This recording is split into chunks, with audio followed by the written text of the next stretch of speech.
What's up, everybody? Are you overwhelmed by the never-ending supply of depressing bad news? Well, let's refuel our tanks with 7 recent positive stories. This is the Giddy News for October 1st, 2018.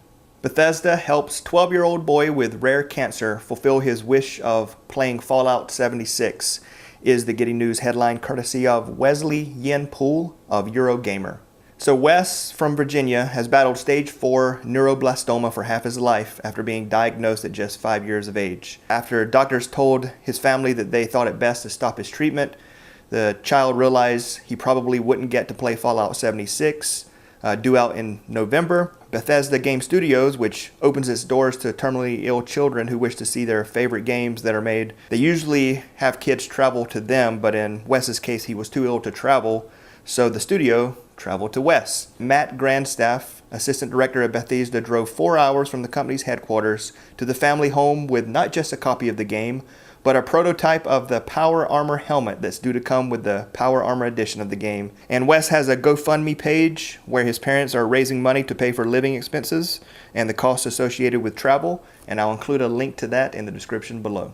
Man paralyzed from waist down makes history by walking again using mind-controlled implant to power his legs, is the Giddy News headline courtesy of Adam Forrest and The Independent. A 29-year-old man who was paralyzed from the waist down after an accident made medical history by walking independently after this pioneering surgery. Doctors in Minnesota implanted a remote-controlled electrode in his back to stimulate surviving nerves in his spinal cord.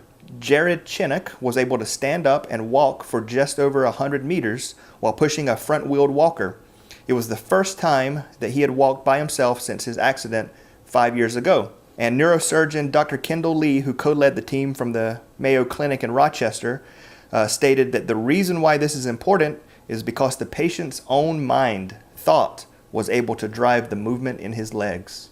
Teenager is on track to plant 1 trillion trees, is the alliterative Giddy News headline courtesy of Laura Parker and National Geographic. So Felix Finkbeiner, who is now 19 years old, and Plant for the Planet, the environmental group he founded along with UN's Billion Tree Campaign, has planted more than 14 billion trees in more than 130 nations.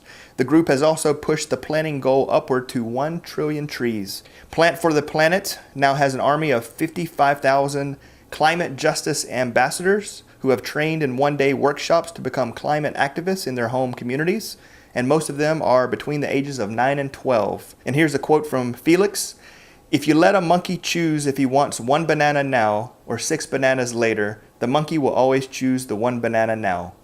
From this, we children understood we cannot trust that adults alone will save our future.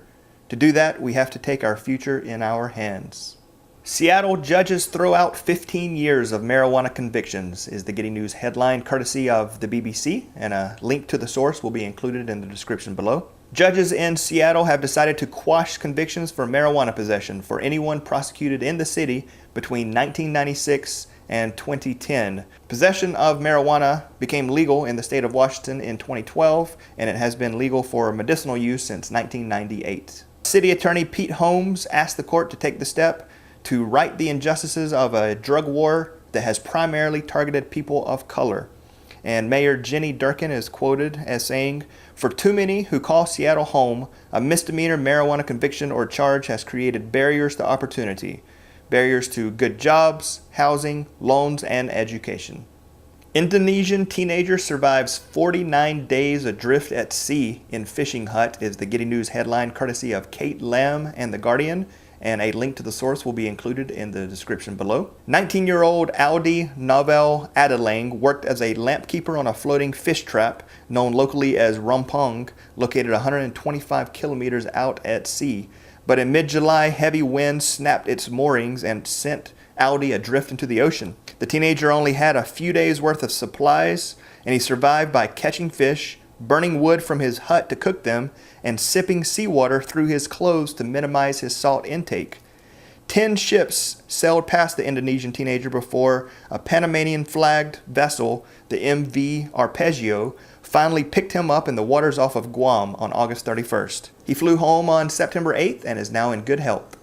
New Tokyo cafe to be staffed by robot waiters controlled remotely by the disabled, is the Getty News headline courtesy of the South China Morning Post, and a link to the source will be included in the description below.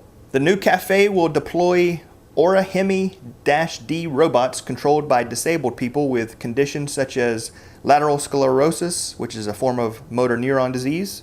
The robot waiters, which are 1.2 meters tall and weigh 20 kilograms, will send video and audio via the internet and allow their controllers to direct them from home on their tablets or computers. Kentaro Yoshifuji, who is Chief Executive Officer of Ori Lab, the developers of the robot, quoted as saying, "I wanted to create a world in which people who can't move their bodies can work as well. And these robots can also be used remotely in classrooms by students who cannot attend school due to illness or other reasons." Nepal doubles its tiger population, raising hope for a global recovery of endangered big cats, is the Getty News headline courtesy of Josh Gabatis of The Independent, and a link to the source will be included in the description below. So officials have announced that Nepal now has an estimated 235 wild tigers, which is almost double from 2009, 9 years ago, when it had 121 wild tigers. And here's a quote from Bishwa Nath Ali, Secretary of the Ministry of Forests and Environment in Nepal. "Protecting tigers is a top priority of the government, and we are thankful for the able support of our partners, enforcement agencies, local communities, and the international community for a common purpose." Conservationists hope that the effective policing of national parks and anti-poaching in Nepal will set an example to other nations. All right, that's it. I hope you enjoyed the Getty News, and if you have a story you'd like for me to share, please include it in the comments below. And until next time, thanks for watching.